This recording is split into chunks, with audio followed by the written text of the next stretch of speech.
Okay, I'm trying to explain a point now, which is that even not doing something can be an offering towards something productive.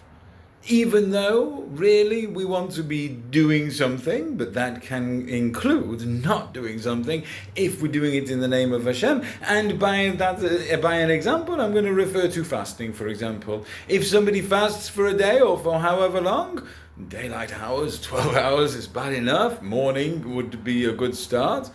If somebody fasts for Hashem, then they're bringing an offering. That's a sacrifice. That's doing something for Hashem. Even by not doing it, we're still doing something for Hashem, and therefore we're bringing a sacrifice. And we're doing some good, at least for ourselves, and that is therefore indirectly for Hashem.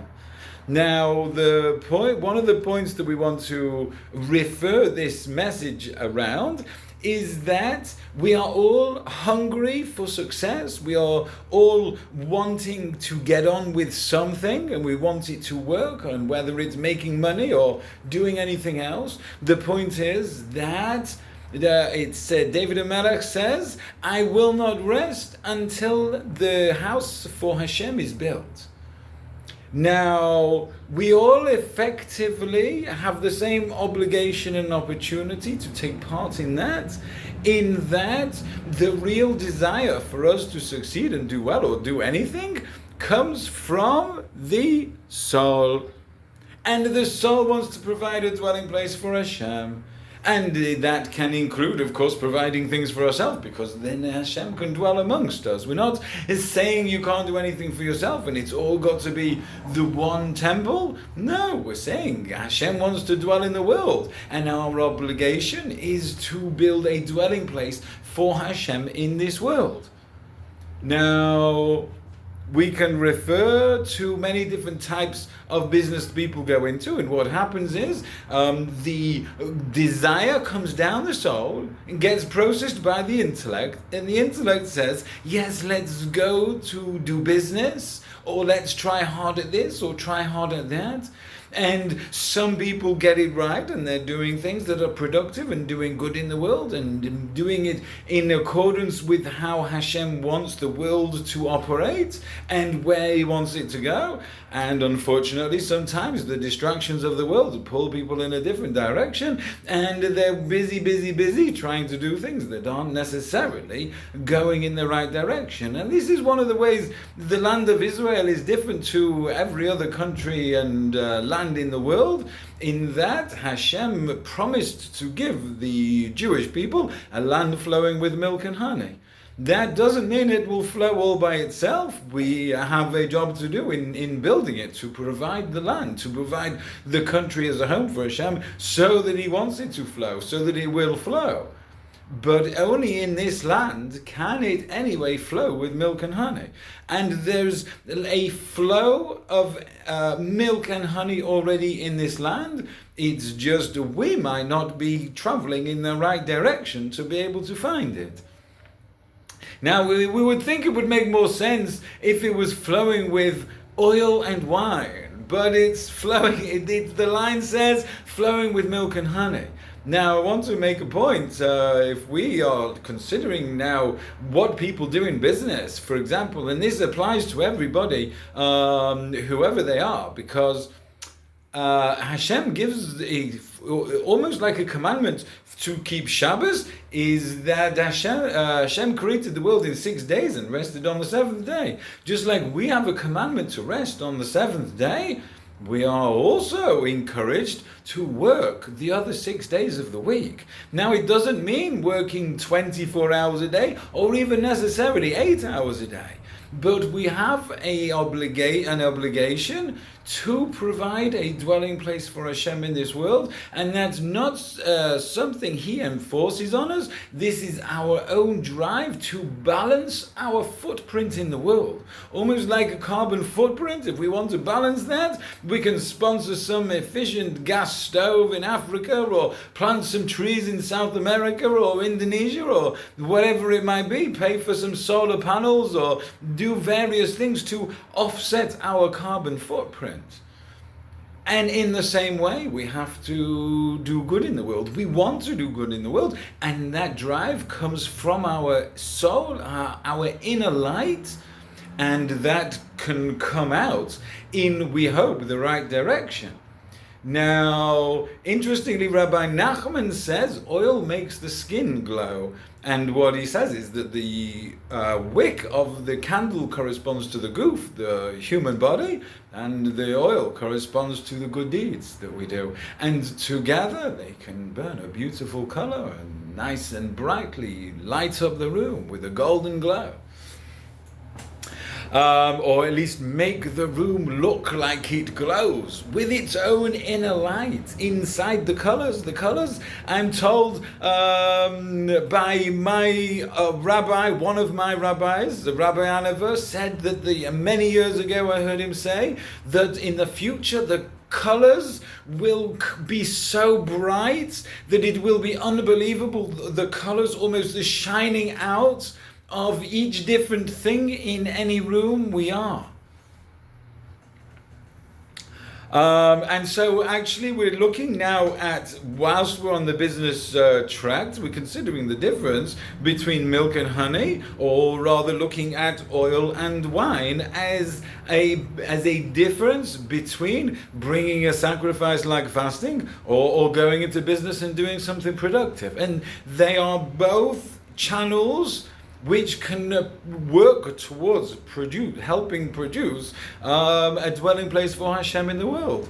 Now, interestingly, the land of Israel does already flow with milk and honey, and it does already flow with oil and wine. We just don't necessarily have the right kalim to contain it. But we have the most productive cows in the world, and we have lots of date palms down in the desert, which produce a lot of honey. And we also have a lot of beehives dotted around the countryside. But if we just look to compare oil and wine for the purposes of making an example, because they appear at first glance so similar, but they're also actually so different. Now, one of the interesting things is that olive oil is really hard to extract from an olive. And now, if people imagine eating an olive, it's quite hard and dense, almost like nothing like an avocado in texture, but a similar type of fruit whereby it actually has a very thin bag-like casing while it's growing on the tree, and an incredibly hard stone inside. It's like, how can it even grow a rock hard stone on the end of a tree?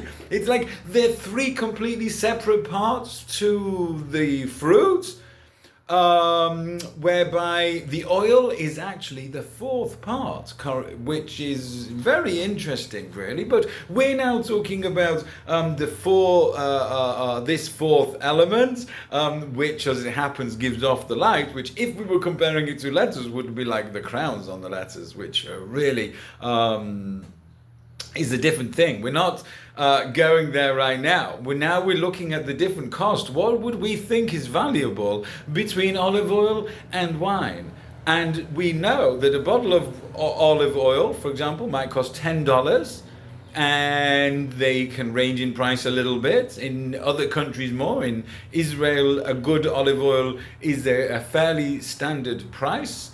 But a wine, for example, wine can vary a lot, but usually might be around $30 for a reasonable bottle of wine. Now, you might think, if I'm going into business, this doesn't make sense. I'm missing something here. Olive oil is really, really hard to get. Most of the olive oil in Israel, by the way, is not necessarily from olives in Israel. And also, anyway, olive oil that is sold as olive oil, much of the time, may have many other things in it that are not olive oil. And it's almost definitely not 100% olive oil, although you can get good strains of olive oil in this, especially in this country, from grown in this country. It's probably the best olive oil in the world. If I have to say that subtly, definitely, but I'm not saying definitely, I'm just saying probably to be politically correct, but it is definitely the best olive oil in the world, as long as it's 100% and properly kosher, and there's still different ones. The point I'm mentioning is, if it seems really hard to get olive oil out of an olive, and yet grapes grow big and juicy and produce a lot of wine, so wouldn't we think that the pricing should be the other way around? Whereby olive oil, we put a little drizzle on some salad or a drizzle in a frying pan, and the bottle can last a long time. But it seems expensive paying $10 for oil. Wine, we can open it, it lasts 5 minutes, maybe we can have several bottles over an enjoyable meal, and it's all gone. And it didn't matter that it cost $30 a bottle or more, because it was a treat, and so it's worth it to spend on the treat, especially to make kiddush. We are obligated to spend a lot of money on a treat, in blessing Hashem. But how much of the same effort do we actually put in where it necessarily might matter? And that's one of the points here. I'm not saying to invest in olive groves or in wine groves, vineyards, sorry. I'm not saying not to. I'm just making the point now that in actual fact, the money in wine, it doesn't come specifically from the grapes. If we try to imagine that grapes only grow for about 1 month of the year, or they only harvested for a short period, once they grow during the summer season, then they suddenly go big and they need harvesting, and they don't last so long on the vines, and so the fields have to be maintained all year round to get the grape juice from a short period. But the actual grape juice is not so valuable. So now we've got the boot is on the other foot, because if we compare olive oil to wine, to grape juice, then we'll see that the olive oil is actually a lot more expensive than grape juice. And grape juice is actually very affordable. So what happens is then the people, they take the grape juice and they ferment it to make the wine. So what happens really is that the grapes are normally a very, very sweet fruit, which contain a lot of natural sugars. It's more like a fructose, it's called, because it's such a fine and natural, like almost a sweetener rather than a sugar. And that is what ferments for a number of weeks and converts into alcohol during that period. And then it takes a longer period thereafter where the grape juice that is being fermented actually eventually turns into wine, and it gets filtered so many times and processed so many times that by the time it gets on the shelf, it's almost a completely different product, but it also originated from grapes, which of course Hashem gave us, and as they came from the ground, or they all come from the ground, then it more reflects the interest that our soul has to give something back and offset our footprint in the world. The point is that the expense in producing the wine, or the return from the wine, is not just from the grape juice, which is much more affordable, but from the fermenting process, whereby the sweetener or the juice in the grapes is elevating into a different level of sanctity.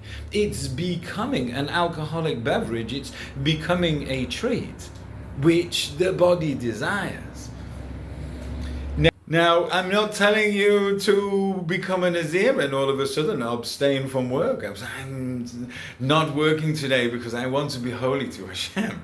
It doesn't work like that. Rather, we have to do our work in its day in order to be holy to Hashem. Our brain processes it, and we conclude that we have to go to make money. Some people genuinely have it as a means to an end, and everybody needs it to an extent. The obligation to choose what to do with our time, and our soul is driving us to build a house for Hashem, to complete parts, one part a day, or a bit of a part towards each day towards another part, is what I meant to say. Whereby every day we can help be part of building a home for Hashem. Just getting to the point of knowing what to do, the relief can be unbelievable. It can be like that in itself was a huge sacrifice, as if we brought it to Hashem, and Hashem almost blesses people with happiness just for having worked out either the purpose or a means to enact and fulfill the purpose, or even a direction to be able to head in. And on that basis, I bless you with clarity and direction and understanding, and the will and the drive and the effort, so that if you can't necessarily physically go and do a hard day's work, that you're able to work on what to work and to be able to take a step each day towards building a home for Hashem.